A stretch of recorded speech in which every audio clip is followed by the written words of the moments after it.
The massive crystal ship hung in space like a dying jewel. Its surface glowed with fading light as Captain Li Jiwan watched through the viewing window of her small human vessel. She had never seen anything so beautiful or so sad at the same time. "Captain," her communications officer called out from behind her. "The Vorthak High Council is ready to receive you." Jiwan nodded and turned away from the window. Her ship, the Earth vessel Harmony, was nothing compared to the crystal giants surrounding it.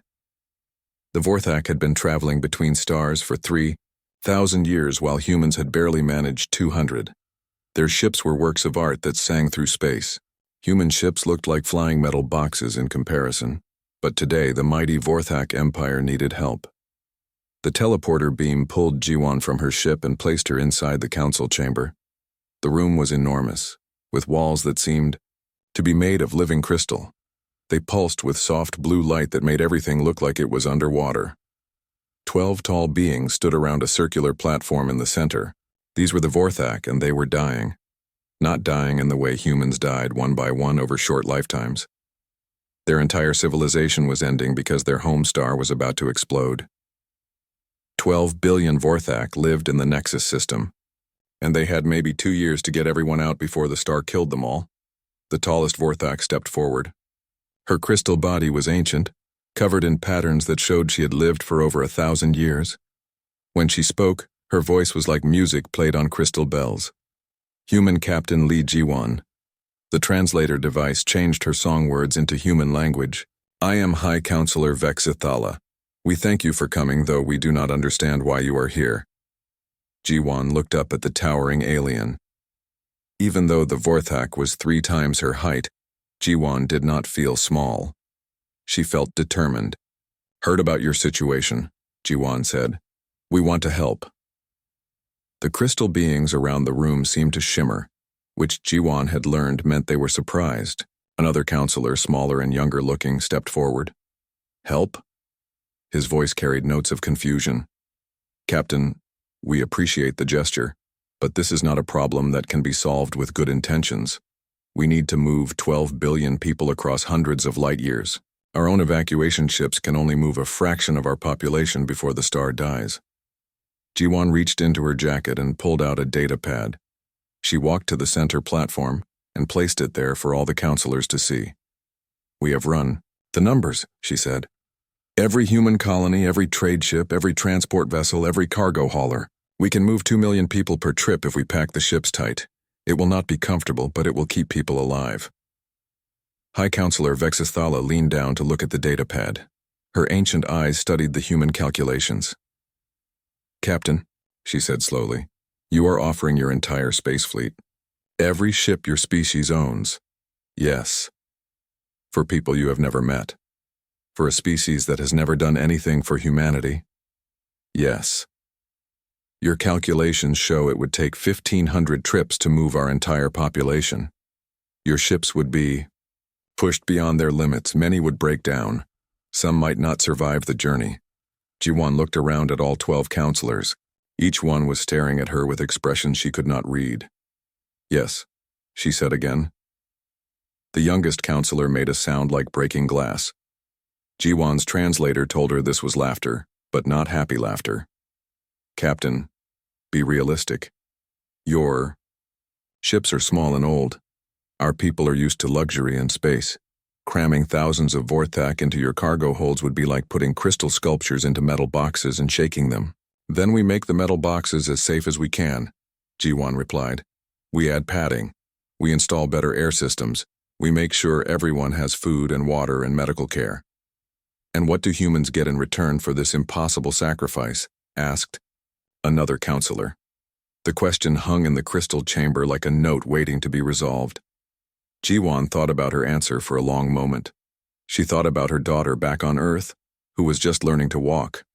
She thought about the human colonies that would lose their supply ships. She thought about the cargo haulers that would never return to their trade routes. "Nothing," she said finally. "We get nothing, except the knowledge that 12 billion people are still alive." High Counselor Vexthala moved closer to Jiwan. Her crystal form towered over the small human woman, but her voice was gentle. "Captain, you do not understand what you are offering. This evacuation will cost your species everything. Your economy will collapse, your colonies will be cut off, your people will suffer. Some things are more important than money, Jiwan said. Your government has approved this plan? Our government does not know yet, but they will approve it, because it is the right thing to do. The counselors began to sing to each other in their crystal language. The sound was beautiful and sad and desperate all at once. Jiwan waited while they discussed her offer. She knew it was crazy. She knew it would hurt humanity badly. But she also knew it was the only choice her species could live with. Finally, High Counselor Vexthala spoke again. Captain Li Jiwan of Earth, in 3,000 years of galactic civilization, no species has ever made such an offer to another. The hegemony species help each other only when they profit. The warrior races fight together only when they share enemies. The ancient civilizations trade knowledge only for more knowledge. She paused and looked directly into Jiwan's eyes. What you offer defies every law of galactic politics. It makes no sense. It will cost your species dearly. And yet I believe you truly mean it. We do mean it.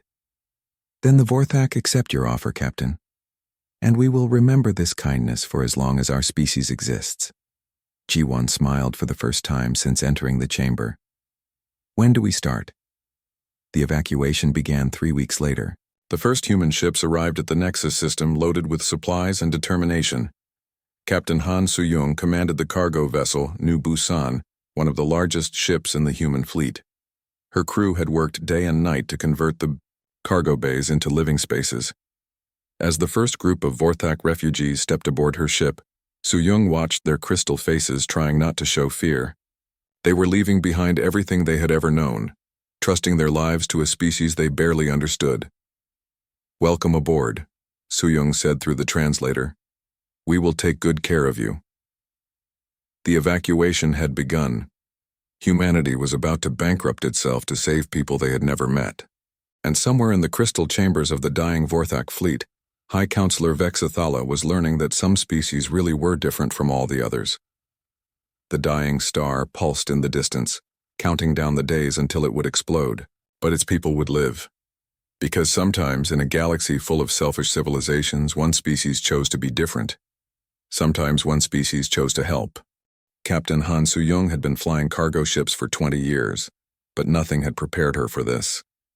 The New Busan groaned under the weight of 3,000 Vorthak refugees, packed into spaces meant for mining equipment. Every cargo bay had been converted into living quarters, with crystal beings sleeping in makeshift beds welded to the walls.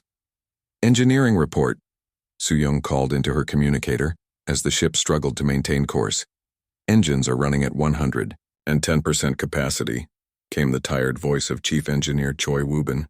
"The gravity generators are screaming and life support is pushed to the breaking point, but we are still flying." This was Soo-young's 17th trip from the dying Vorthak system to the new colony worlds.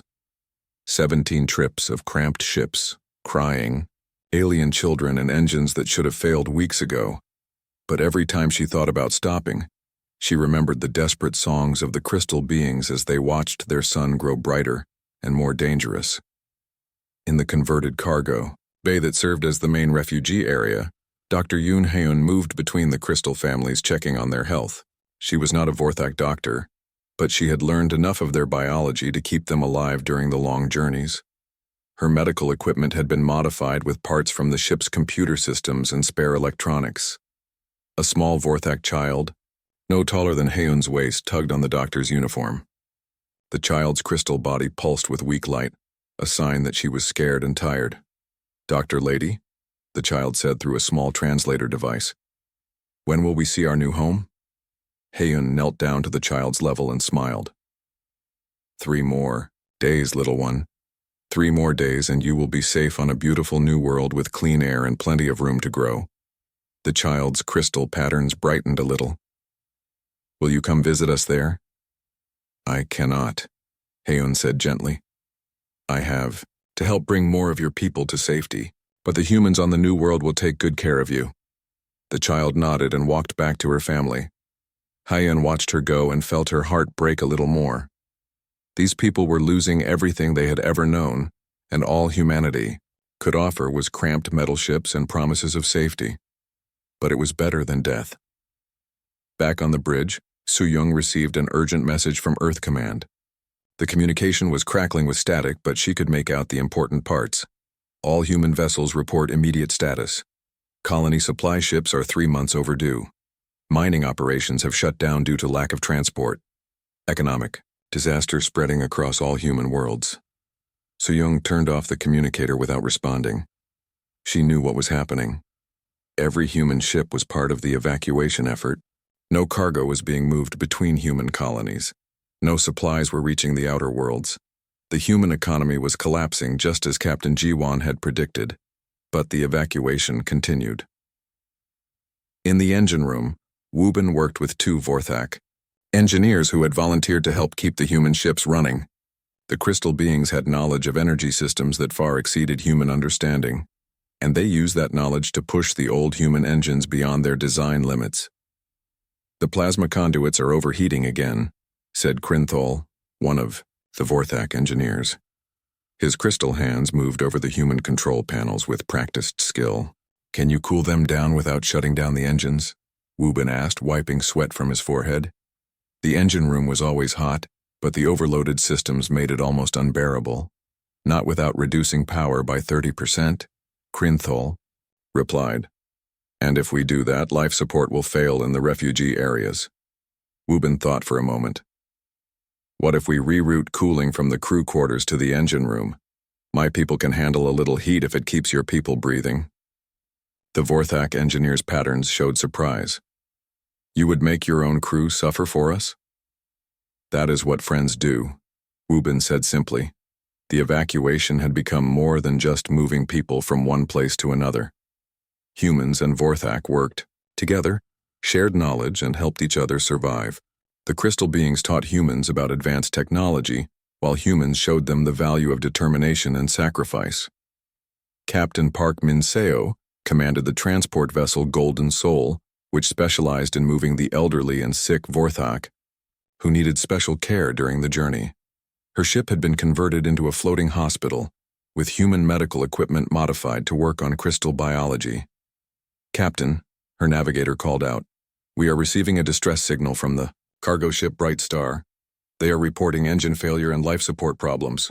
Min-seo did not hesitate. "Change course to intercept all speed." "But Captain, we have 800 refugees aboard who need to reach the medical facilities on New Haven Colony. Then we will carry 800 more when we rescue the Bright Star," Min-seo replied. "No one gets left behind." When the Golden Soul reached the damaged ship, they found 1,500 Vorthak refugees and a human crew of 8 barely surviving on emergency power. The rescue took 6 hours, with both ships working together to transfer people and supplies. By the end, the Golden Soul was so overcrowded that humans and Vorthak were sleeping in the hallways. But everyone was alive. The evacuation continued for 14 months. Human ships broke down from overuse and were repaired with Vorthak crystal technology. Vorthak refugees helped human crews maintain their vessels, sharing food and knowledge during the long journeys. Children from both species played together in the cargo bays, learning each other's languages and customs. On Earth, the government struggled with economic collapse as all shipping stopped. Colonies ran short of food and medical supplies. Some politicians demanded that the evacuation be stopped to save human civilization, but the people refused to quit. Ordinary humans donated their savings to buy ship parts. Retired pilots came out of retirement to help with the rescue flights. Families opened their homes to Vorthak refugees who needed temporary shelter. The evacuation became more than a rescue mission. It became the greatest act of cooperation in galactic history.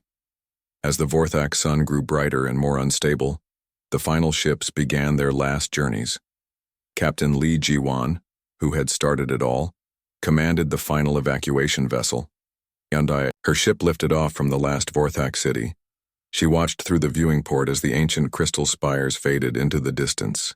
"Captain," her communications officer reported, "all Vorthak populations have been confirmed safe. 12 billion people rescued successfully." Ji-won nodded, too tired to feel victory. Around her, the bridge crew slumped in their chairs with exhaustion. They had given everything they had to save people they barely knew. 2 days later, the Vorthak sun exploded, destroying the oldest civilization in the galaxy. But its people lived on, scattered across dozens of new worlds, carrying with them the memory of the small species that had sacrificed everything to save them. The Great Migration was over. Humanity was financially ruined, their ships were broken, and their colonies struggled without supplies. But 12 billion people were alive, because one species had chosen to help, and the Vorthak would never forget. 300 years had passed since the Great Migration, and the galaxy had settled into its new patterns. The Vorthak had rebuilt their civilization across 12 different star systems, their crystal cities rising from alien soil like flowers, growing in foreign gardens. They had become known throughout the galaxy as master artisans and deep thinkers, their philosophical teachings spreading to dozens of other species. Humanity had recovered from their great sacrifice, but slowly. Their economy had taken 50 years to fully heal from the evacuation costs. Their ships were newer now, but still simple compared to other galactic powers. Humans remained what they had always been: reliable traders, honest dealers, and good neighbors who minded their own business. Most of the galaxy had forgotten about the evacuation. It was old history, something that happened when their grandparents were young.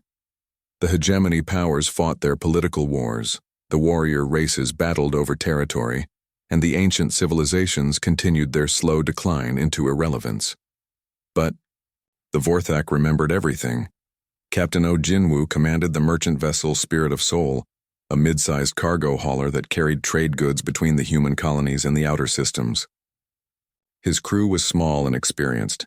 Engineer Bae Taehyung, who could fix anything with spare parts and determination, cook Nam Jisoo, who somehow made decent meals from recycled proteins, communications officer Shin Yeri, who spoke 6 alien languages, and 8 other humans who had chosen the trading life over the safety of planetary jobs. The Spirit of Soul was 3 days out from the Kepler station when Yeri picked up the distress signal. "Captain," she called from her communications console, "I am getting an emergency broadcast from Kepler Colony. Very weak signal, lots of interference."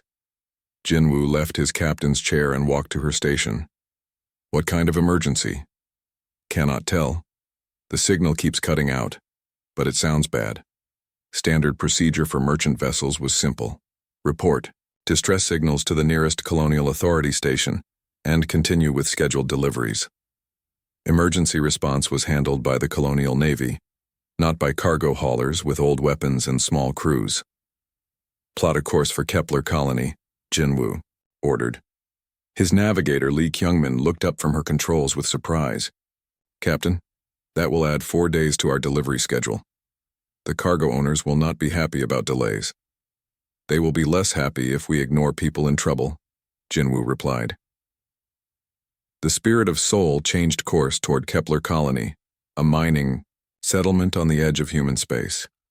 The colony produced rare metals needed for ship engines and sold them to traders who carried the materials to the manufacturing worlds. It was not an important place by galactic standards, just 3,000 people making an honest living on a rocky planet. But it was being attacked. When the Spirit of Soul dropped out of hyperspace at the edge of the Kepler system, Jinwoo saw 12 large warships surrounding the planet. Their hull markings identified them as Klaxon raiders, brutal pirates who strip-mined entire worlds and enslaved anyone who survived their attacks. "Ship composition analysis," Jinwoo ordered. 12 Klaxon assault vessels, reported weapons officer Kim Dae-ho, a former Colonial Navy gunner who had joined the merchant service after his military term ended. "Each one is 3 times our size with heavy plasma weapons and fusion missiles. They have orbital bombardment capability." "And our weapons?" 2 mining lasers converted for ship defense, and about 30 mining charges we could use as improvised missiles. Against 1 Klaxon ship we might have a chance. Against 12 we have no chance at all. Jinwoo studied the tactical display. The colony's defensive shields were failing under the bombardment. Their communications were being jammed. The nearest Colonial Navy ship was 6 days away according to the emergency broadcast he was now receiving.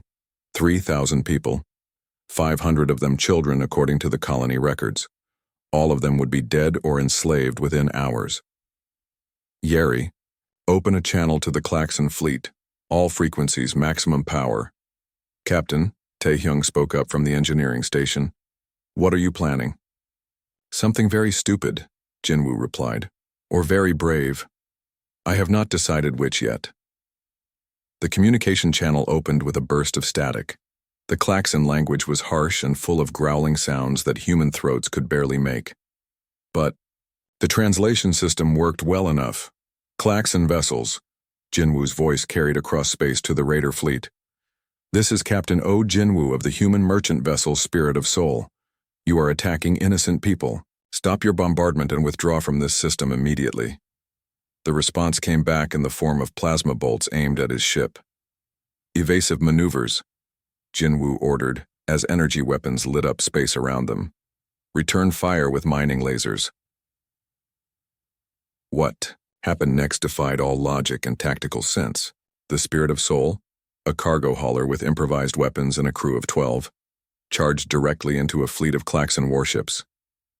Not to win, because winning was impossible. Not to destroy the enemy, because that was beyond their capability. They attacked because someone had to. The mining lasers were never designed for ship combat, but Daeho used them like precision instruments, targeting Klaxon weapon systems and engine components. The converted mining charges exploded against enemy hulls, doing little real damage but forcing the raiders to take the small human ship seriously. For 30 minutes, the Spirit of Soul danced between the Klaxon vessels like a butterfly avoiding the claws of 12 cats. Her shields failed and reformed. Her hull took damage from near misses. Her crew worked with desperate efficiency to keep their impossible fight going.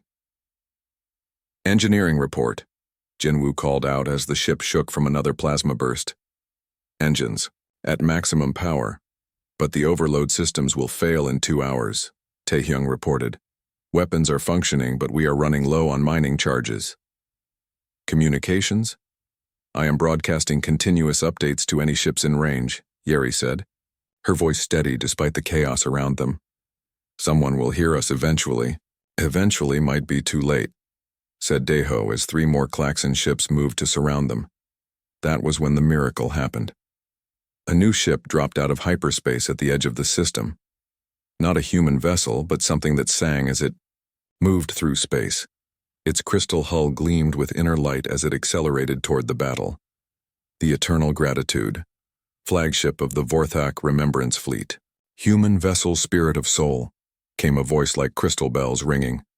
This is Admiral Nethkala of the Vorthak. We received your distress signal. Assistance is arriving. But the Vorthak ship was not alone. Behind it came dozens of other vessels. Sorkin battlecruisers with reptilian crews, Zephyr swarm ships flown by insectoid pilots and others that Jinwoo did not recognize, all coming to help one human merchant ship. The Klaxon raiders found themselves facing not one cargo hauler but an entire battle fleet. The pirates were brave when attacking defenseless colonies, but they were not stupid. 12 ships against 50 was not good odds, even for raiders.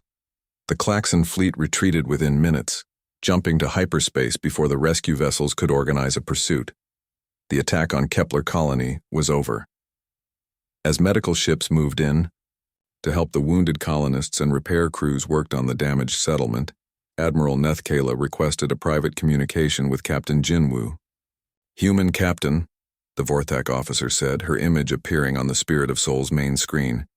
Your ship was not equipped for battle. Your crew were not soldiers. Why did you attack a superior force?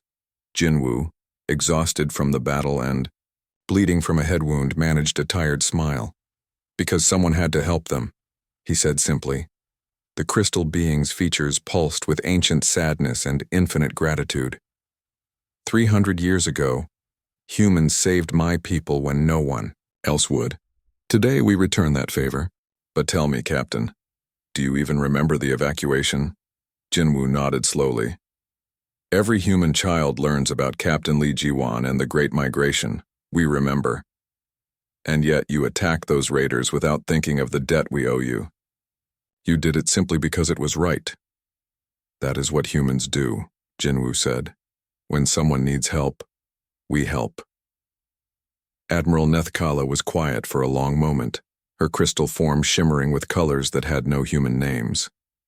That, she said, finally, is why the galaxy will never forget your species. The Battle of Kepler Colony became the longest 30 minutes in the recorded history of space combat. Not because of its size or strategic importance, but because it proved something that most galactic species thought was impossible. Sometimes, the smallest actions can change everything.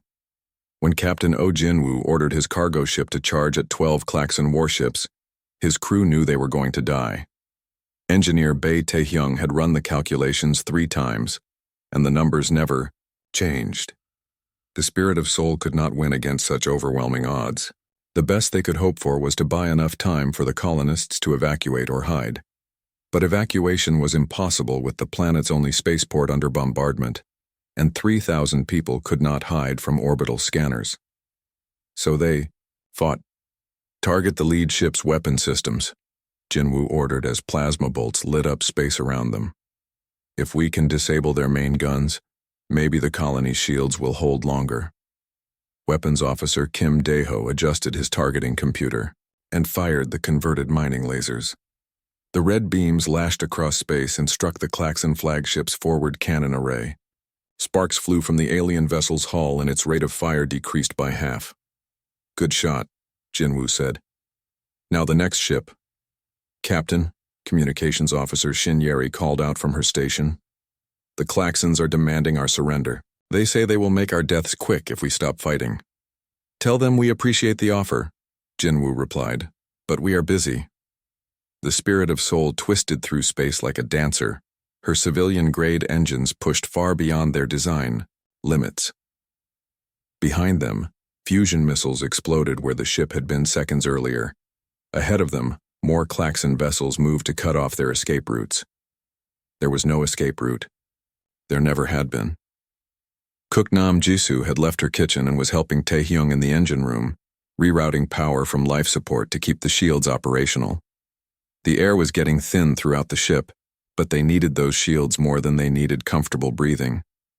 Power levels at 90% of maximum, Jisoo reported, her voice strained from the thin air. I can give you 5 more minutes at this level, maybe 10 if we shut down artificial gravity. Do it, Taehyung ordered. We can handle floating. For a while, the artificial gravity shut down and everyone aboard the Spirit of Soul became weightless. It was disorienting and uncomfortable, but it freed up enough power to keep the shields running as Klaxon weapons pounded against them. Navigator Lee Kyung-min used the zero gravity to her advantage, pulling herself between control stations to manually calculate course corrections when the main computer became overloaded.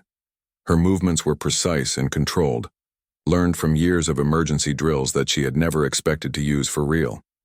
New course plotted, she announced, pulling herself back to her station. If we can get behind that large asteroid, we might have cover for 30 seconds. Take it, Jinwoo ordered. The cargo ship dove toward the spinning rock, Klaxon fighters following close behind. Plasma bolts carved chunks off the asteroid as the Spirit of Soul used it for cover, but the protection would not last long. The Taikan raiders had enough firepower to destroy the entire asteroid if they wanted. That was when Dae-ho noticed something on his tactical display. Captain, he said, his voice tight with concentration. 3 of the Klaxon ships are moving away from the planet. They are coming after us specifically. Good, Jinwoo replied. Every ship chasing us is one less ship bombing the colony. But, Captain, if they surround us then we make sure they work for it. The cat-and-mouse game continued for another hour. The Spirit of Soul would dart out from behind cover, fire everything they had at the nearest Klaxon ship, then dive back to safety before the return fire could destroy them. Each attack did minimal damage to the heavily armored raiders, but it forced them to respond. More importantly, it gave hope to the people watching from the planet below. In the colony's main shelter, 3,000 civilians huddled together while the bombardment continued overhead. Parents held their children close and tried not to think about what would happen if the shields failed. The colony's administrator, Park Jaemin, monitored the communications channels and tried to make sense of what was happening in space. Who is that ship? Asked Dr. Song Mira, the colony's chief medical officer. Why are they fighting alone? The identification codes say it is a merchant vessel called the Spirit of Soul, Jamin replied. But that makes no sense. Cargo haulers do not attack Klaxon war fleets, unless they are crazy, suggested Maintenance Chief Cho Sung-hwan, or very brave, Dr. Song said quietly. Above them, the impossible battle continued. The Spirit of Soul had been fighting for 2 hours now, far longer than anyone had thought possible. Her shields were failing and reforming in cycles as Taehyung rerouted power from every non-essential system. Her hull was scarred from near misses, and half her crew was injured from flying debris when internal explosions shook the ship. But they were still flying. Engine status report, Jinwoo called out, blood running down his face from a cut on his forehead. Engines are running at 120% capacity, Taehyung reported from the engine room. The plasma conduits are overheating, and the fusion reactor is showing stress fractures. We have maybe 30 minutes before everything shuts down. Weapons? Down to our last 6 mining charges, Diho said. Mining lasers are still functional, but they are not doing enough damage to matter. Communications? Still broadcasting, on all frequencies, Yeri confirmed. But the nearest Colonial Navy ship is still 4 hours away. Jinwoo looked at his tactical display and saw the truth that everyone else already knew. 3 more Klaxon ships were closing from different directions. When they arrived, the Spirit of Soul would be surrounded with no possibility of escape. They had fought bravely. They had saved some lives by drawing fire away from the colony. But the math had not changed. 12 Klaxon warships against 1 cargo hauler meant only one possible outcome. All hands, Jinwoo spoke into the ship's internal communication system. Prepare for final engagement. It has been an honor serving with all of you. The crew responded with quiet acknowledgments. No one complained. No one asked why they had taken this impossible fight. They all knew why. Because someone had to help. The 3 Klaxon ships moved into attack formation, preparing to end the longest space battle in recent history. Their weapons powered up for the final barrage that would destroy the stubborn human vessel once and for all. That was when the first hyperspace portal opened.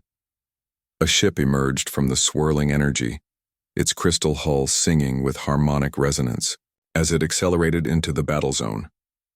The Eternal Gratitude, flagship of the Vorthak Remembrance Fleet, commanded by Admiral Nethkala.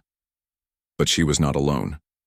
Behind her came the hegemony battlecruiser Honor's Edge, its reptilian crew broadcasting ancient war songs on all frequencies. The insectoid Zephyr swarm ships Unity's Dream and Kindness returned flanked the formation, their pilots chittering with excitement as they prepared for battle. More hyperspace portals opened. More ships arrived. The Sorkin Dreadnought, scale of Justice emerged with guns already charging. The silicon-based Rockmen sent their living asteroid ship Mountain's Heart, its stone surface bristling with weapons. The energy beings called Starlight brought their plasma vessels, Bright Hope and Eternal Dawn. Within minutes, the Klaxon raiders found themselves facing not one damaged cargo hauler, but a fleet of 50 warships from a dozen different species. The battle that followed lasted exactly 43 minutes. It was less a fight than an execution. The Klaxon ships that had terrorized countless colonies and enslaved thousands of people were outgunned, outnumbered, and completely surprised. Not one raider ship escaped. When the fighting was over, Admiral Nethkala opened a communication channel to the Spirit of Soul. Human Captain Jinwoo. Her crystal voice sang through space. This is Admiral Nethkala. Are you and your crew in need of assistance? Jinwoo, exhausted and barely conscious from blood loss, managed to respond. We are alive. Damaged, but alive. How did you get here so fast? We were already coming, the Vorthak Admiral replied. As soon as your communications officer began broadcasting, ships from across this sector changed course to assist you. We remember our debts, Captain, and humanity has many friends who owe such debts. As rescue ships moved to help the damaged Spirit of Soul and medical teams prepared to treat the wounded crew, Jinwoo realized something that would change his understanding of the galaxy forever. His small cargo ship had not been fighting alone. The moment they had decided to help the colony, dozens of alien civilizations had decided to help them. The age of human isolation was over. The rescue operation that followed the Battle of Kepler Colony became a lesson in galactic cooperation that would be studied for centuries. 50 ships from 12 different species worked together to save 3,000 human colonists and repair a damaged mining settlement, all because one cargo ship had decided to fight impossible odds. Admiral Neth Kayla of the Vorthak coordinated the effort from her flagship, the Eternal Gratitude. Her crystal form moved gracefully through the ship's command center as she directed medical ships to the colony surface and engineering vessels to assist the badly damaged Spirit of Soul. Status report on the human vessel. She ordered her communications. Officer, hull breaches on 3 decks, engine systems failing, life support at minimum levels, came the reply. But all crew members are alive. Their captain is unconscious from blood loss but stable. Send our best medical team immediately, Neth Kayla commanded, and assign our finest engineers to repair their ship. They have earned our very best efforts. Liuri. Vorthak had not forgotten Captain Li Jiwan or the Great Migration. 300 years had passed, but crystal beings lived for thousands of years, and their memories were perfect. Neth Kayla had been there during the evacuation, a young officer watching in amazement as humans sacrificed everything to save people they had never met. Now it was time to return that kindness. But the Vorthak were not the only ones who remembered human generosity. Captain Thexnor of the Sorkin battle cruiser Honor's Edge had grown up hearing stories about the Great Plague that had nearly destroyed his people 200 years ago. When the disease spread through Sorkan colonies faster than their medical science could handle, most galactic powers had quarantined the entire species to prevent contamination. Only the humans had helped.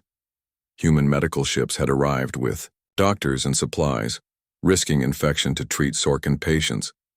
Human researchers had worked day and night to find a cure, sharing their knowledge freely with Sorkin scientists. When the plague finally ended, 50,000 Sorkin lives had been saved by human intervention. The Honor's Edge was at Kepler Colony because Captain Thexnor had heard a human ship calling for help, and Sorkins never forgot their debts. Commander, Zix Kala of the Ziffer swarm ships had similar memories. Her insectoid people reproduced in great swarms every 50 years, creating population explosions that stretched their food supplies to breaking point. Most species saw the Ziffer breeding cycles as someone else's problem. But during the Great Famine of 2387, when Ziffer worlds faced mass starvation, human cargo ships had arrived loaded with food and supplies. The humans had given freely from their own reserves, asking nothing in return except that the Ziffer children survive. Now, the Ziffer fleet was here to repay that kindness. Similar stories could be told about every ship in the rescue fleet. The Rockman remembered human engineers who had helped rebuild their shattered worlds after the asteroid wars.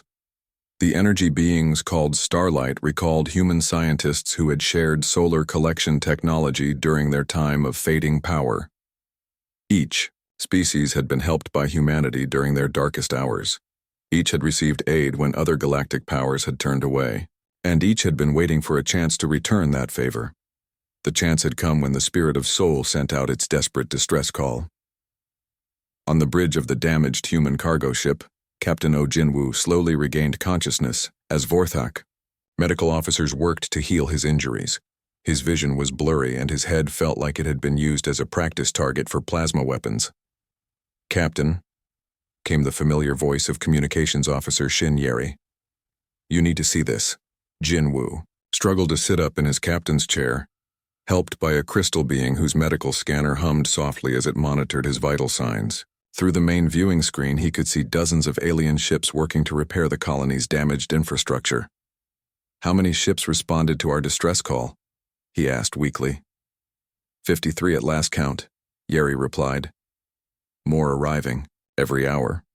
Captain, they are not just helping with repairs, they are upgrading everything. The colony will be stronger than ever when they finish.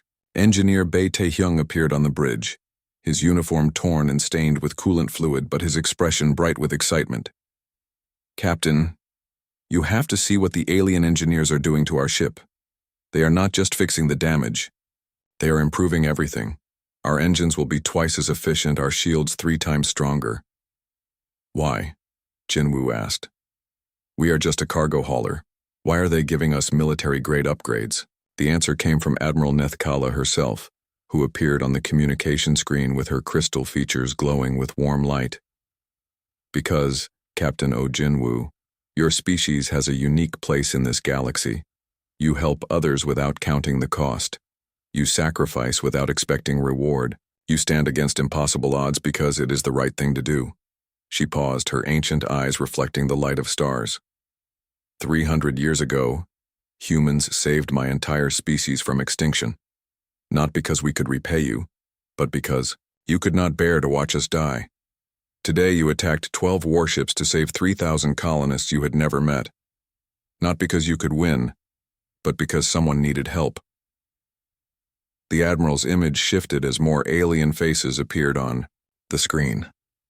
Captain Thexnor of the Sorkins, Commander Zixkala of the Ziffer, and dozens of other officers from the rescue fleet. We have all been helped by humanity, Thexnor said in his deep reptilian voice. During the Great Plague, human doctors saved 50,000 of my people. During the Great Famine, human ships fed our children when we could not feed ourselves, added Zixkala, her insectoid features clicking with emotion. One by one, the alien commanders told their stories. Each spoke of times when their species faced disaster, and humanity had helped without being asked.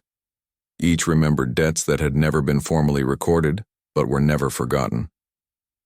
You see, Captain, Admiral Nethkala continued, your species thinks these acts of kindness are normal. You help because helping is what you do, but the rest of us understand how rare this is. In a galaxy full of species that only act for profit or advantage, humanity acts for principle. Jinwoo listened in amazement as the stories continued. He had known about some of these events from history classes, but he had never realized how much they had meant to the species that were helped. That is why we came when you called for help, the Admiral explained. Not because of treaties or alliances, but because we owe humanity a debt that can never be fully repaid.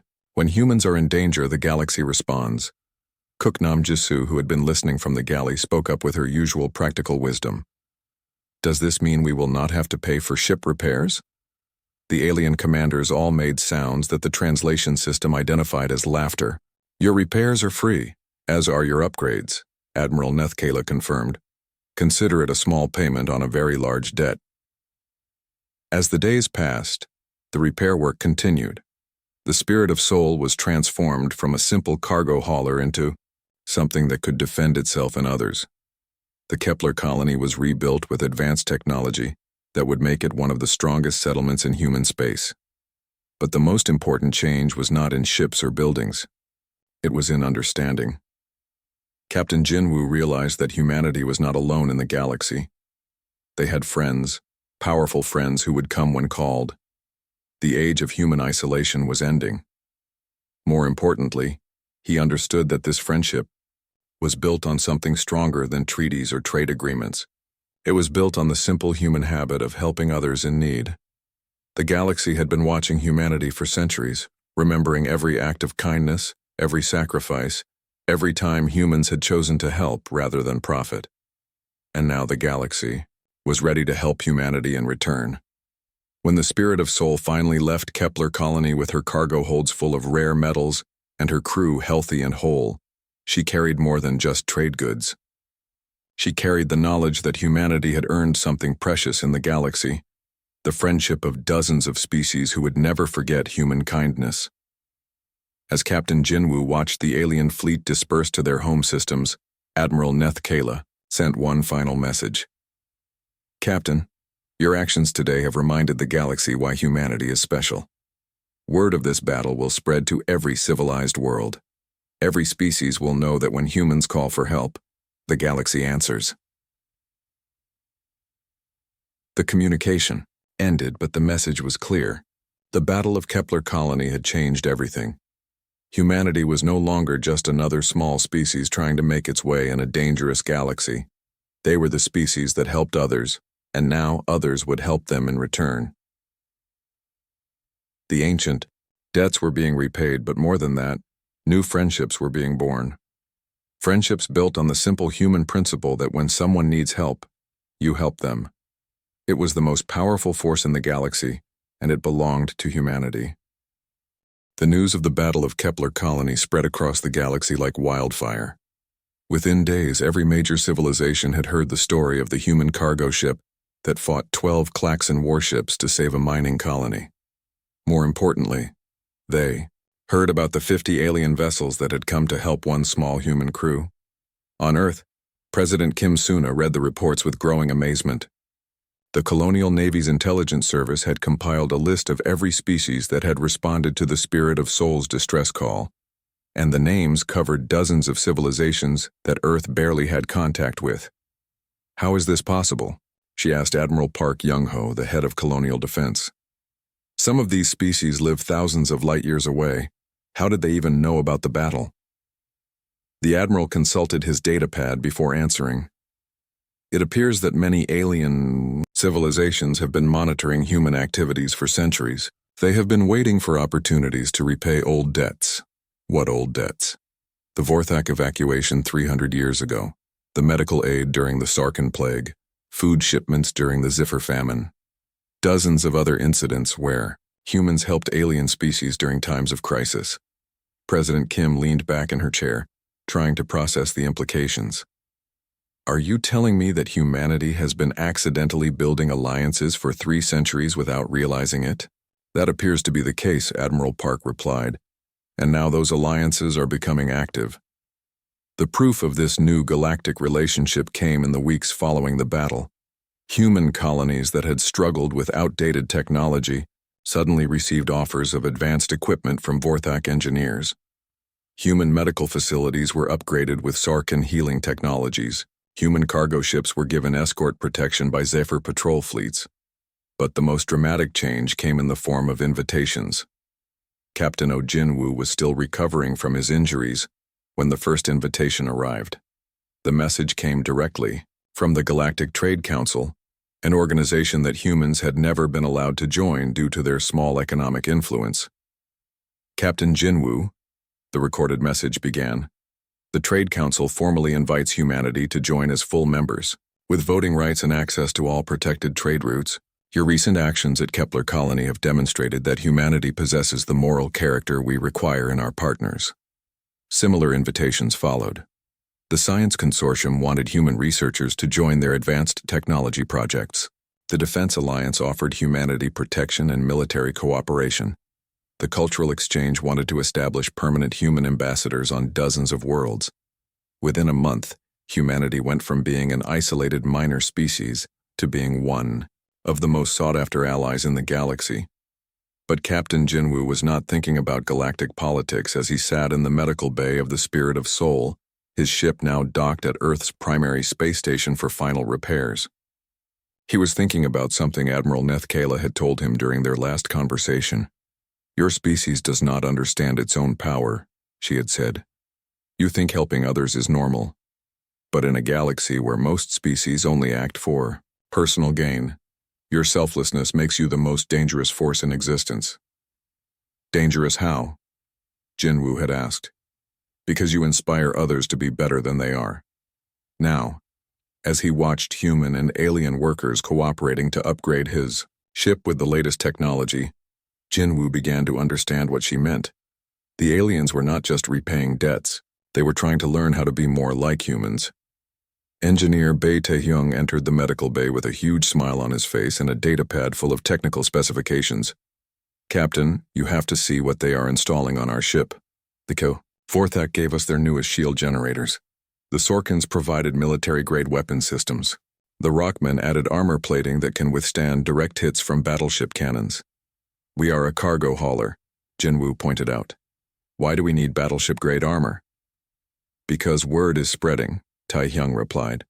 "Every pirate and raider in the galaxy has heard about Kepler Colony. They know that attacking human ships now means fighting the entire galactic community." Communications officer Shin Yeri joined them, her expression serious despite the good news they had been receiving. "Captain, I have been monitoring galactic news networks. The story of our battle is being told on every world, but it is changing as it spreads." "Changing how?" They are not just talking about one cargo ship fighting raiders. They are talking about humanity as a whole, about our history of helping others, about what makes humans different from other species. She activated her data pad, showing news broadcasts from across the galaxy. The images showed human medical ships during the Sarkhan plague, human cargo vessels delivering food during the Ziffer famine, human engineers rebuilding damaged worlds after natural disasters. They are calling it the human way, Yeri continued. The idea that the strongest species in the galaxy is not the one with the best weapons, but the one that helps others when they need it most.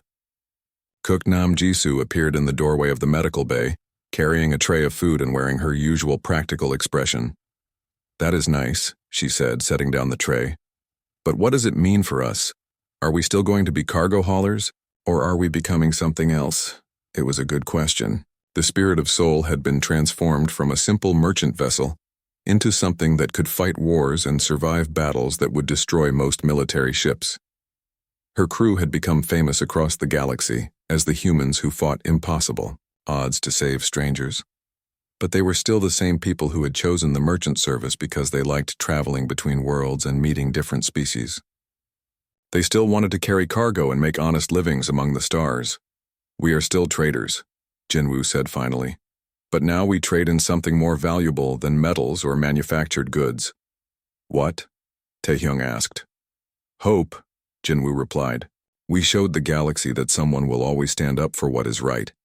That no matter how dark things get, there will always be someone willing to help." As if to prove his point, another message arrived on the ship's communication system. This one was from a small colony in the Outer Rim, a settlement of mixed alien species that had been established by refugees from various wars and disasters. "Spirit of Soul," the message began. "This is Colony Administrator Velnara of Haven Station.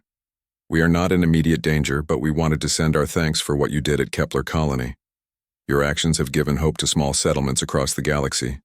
We know that if we ever need help, someone will come." Jinwoo smiled as he listened to the message. This was what the Battle of Kepler Colony had really accomplished. Not just saving 3,000 miners, but showing the entire galaxy that help would always come to those who needed it. That was the human way, and it was spreading. 6 months later, Captain Oh Jinwoo stood on the bridge of the Spirit of Soul as she prepared to depart from Earth orbit. Her cargo holds were full of trade goods bound for the Vorthak colonies, but her real cargo was the message she carried wherever she went. Help was available for those who needed it. The galaxy had learned that humanity's greatest weapon was not their ships or their technology, but their willingness to sacrifice for others. And in learning that lesson, dozens of species had begun to change their own behavior. Pirates found their victims protected by unexpected allies. Colonies under threat discovered rescue fleets arriving from across the galaxy. Species that had been enemies for centuries began working together, inspired by the human example of helping former strangers. The age of human expansion had begun, not through conquest or colonization, but through invitation. Every species wanted human advisors, human teachers, human friends. They wanted to learn the secret of the small species that gave everything and asked for nothing in return. As the Spirit of Soul jumped to hyperspace, beginning another routine cargo run that might turn into something extraordinary, Jinwoo reflected on how much the galaxy had changed. The Klaxon raiders were gone, destroyed by the combined fleets of species they had terrorized. Other pirate groups had disbanded rather than face similar fates. Wars between civilized species had decreased as former enemies found common ground in their admiration for human principles. It was not perfect. The galaxy still had dangers and conflicts. But now there was something new. The knowledge that someone would always help when help was needed. And that knowledge belonged to humanity. Captain Lee Ji-won, who had offered everything to save the Vorthak 3 centuries earlier, could never have imagined that her simple act of kindness would eventually transform the entire galaxy. She had helped because helping was the right thing to do. Now, 300 years later, the galaxy helped because humanity had taught them that helping was the right thing to do. The greatest alliance in galactic history had begun with a single cargo ship offering aid to dying aliens. It had grown with every human who chose to help rather than profit, to sacrifice rather than take advantage. And it would continue as long as humans remained true to their nature, the species that helped others, no matter what it cost. In a universe full of predators and prey, of empires and slaves, of the strong crushing the weak, humanity had become something rarer and more precious than any of those things.